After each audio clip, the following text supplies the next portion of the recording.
I'll be very brief. I just want to thank you for the great work that you're doing on the ground, helping farmers, helping countries to prioritize good nutrition. The Feed the Future initiative is a rousing success that needs to be taken even further and to make it a higher priority.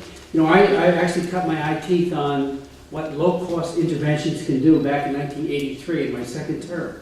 The Child Survival Fund was going to be eliminated. It was only $25 million, and for some reason it was on the hit list, so I offered an amendment that doubled it to 50. Went to El Salvador and saw a portion of 180 to 190,000 children that were immunized against what was then, and still is, 5 of the leading killers of children. For pennies, children's lives were transformed.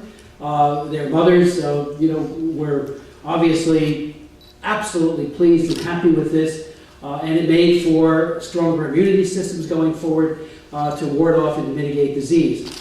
We have, in recent decades, realized just how important good nutrition is, from probiotics to micronutrients, and if the farmers know that they have access to credit, that they can get technical assistance, get their food to market. I was in DR Congo about 5 years ago, and I met with a farmer on my way to Goma, which was under siege, as you know, from some very nasty insurgents.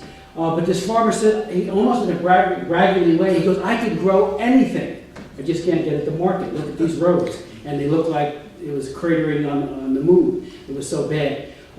Those problems, when you work in a whole-of-government approach, which our strategy in the Global Food Security Act seeks to put Congress's arms around, will help make a difference, make it sustainable. The amount of money in the bill pretty much parallels what is already being spent, but it does provide a number of important value addeds, including language that says that if there's a coup somewhere, Ebola may bring about, if it were to make an even further impact upon places like Liberia.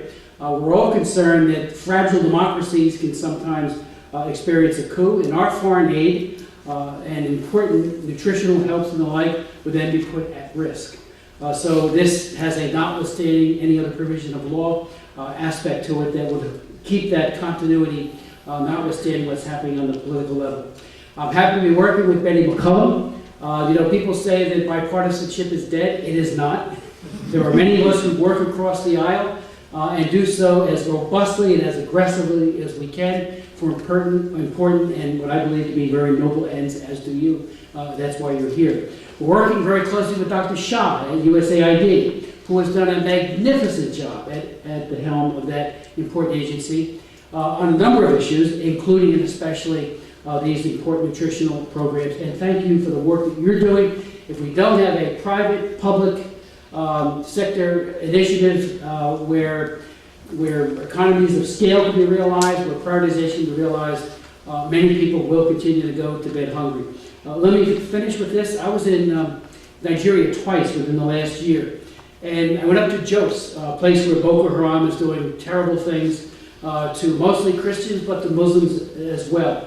While I was there, I asked a lot of questions and got a lot of data on stunting, which is occurring in Nigeria probably to a greater degree than anywhere else in the world.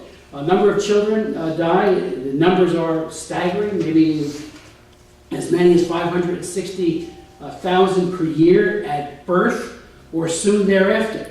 So the nutrition that is vitally needed during the prenatal period and for both mother and child is not reaching those intended recipients. So we then need to redouble our efforts to reach those kids because they can be saved. This is a preventable tragedy, as we all know. And it certainly coincides with the work of the Millennium Development Goals, which calls for cutting significantly maternal mortality as well as child mortality. And as we matriculate to the Sustainable Development Goals post-2015, the work of what you're doing here will be transformational. So I want to thank you. The bill is up tomorrow. It faces an uncertain fate in the United States Senate.